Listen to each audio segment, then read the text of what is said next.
In this video I'm at Haldon Forest again, but this time I'm going to be riding some of the more technical off-piste sections at Haldon Forest. So this is the trail that I've been wanting to do for ages. I've always seen it when I've been cycling up the red trail, and today I decided to do some exploring. I found where it starts and ends. As it ends here, I know that. I just needed to find the start, which I found, and also there's a middle section if you don't want to do the very top section. So the Red Ridge Trail goes up there, and up there is the way to the top half. And down that section there, you have to go about half a mile to get to the middle section. And then you go down to and then you can go down to the very bottom.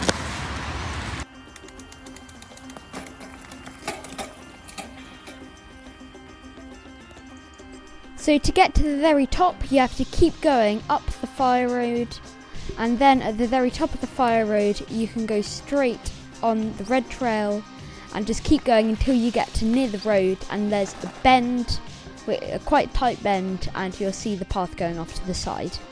Now let's go from the very top down to the bottom. Hey, it's very wet today, so there are a lot of puddles down the trail. So here there's a puddle, and all along the trail there's loads of puddles. Sadly, I now have water in my microphone as I'm going along the trail, so it might sound a bit muffled. So every now and again I might stop to clean my lens if there's any water on it. I try and do this as much as possible so then it looks as nice as I'm going down the trail. And I hope you enjoy that I have done this, and I hope you enjoy the rest of the trail. And if you want to know any more details about how to find it, comment it down below and I'll try and help as much as possible. This section is quite rocky, steep and slippy section. Although it doesn't look that hard on the camera, it is pretty slippy. And I recommend, if you're not so confident on the rocks and stones, maybe going slightly slower down it.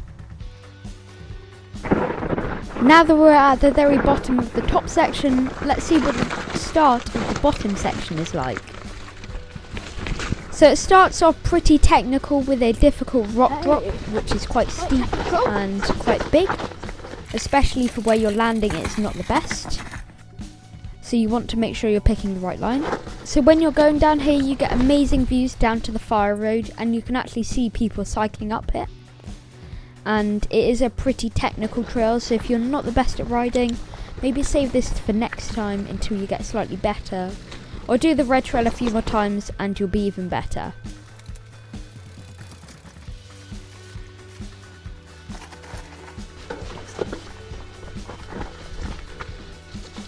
Now we're coming up to a quite slippy, steep, technical section, and as it's really wet today, it's really rooty as well. It's really slippy. Okay. Now that we're continuing along the trail, it's starting to get a little bit less technical, but soon some more tech comes in, and then it gets even more fun. So this section is one of the flowiest sections of the trail. There's a few slightly banked berms, which add to the fun of the trail.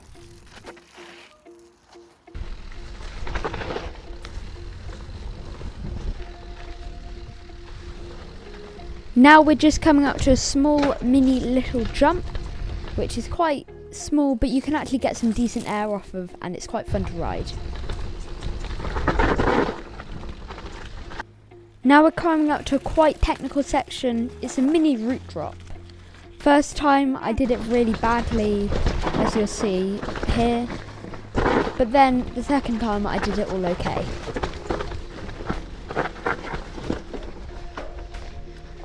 Now we're just about to join the Red Trail Fire Road, so it isn't much further, about a metre, and here is the Red Trail Fire Road, and that's the fire road which you'd usually cycle up on the Red Ridge Trail.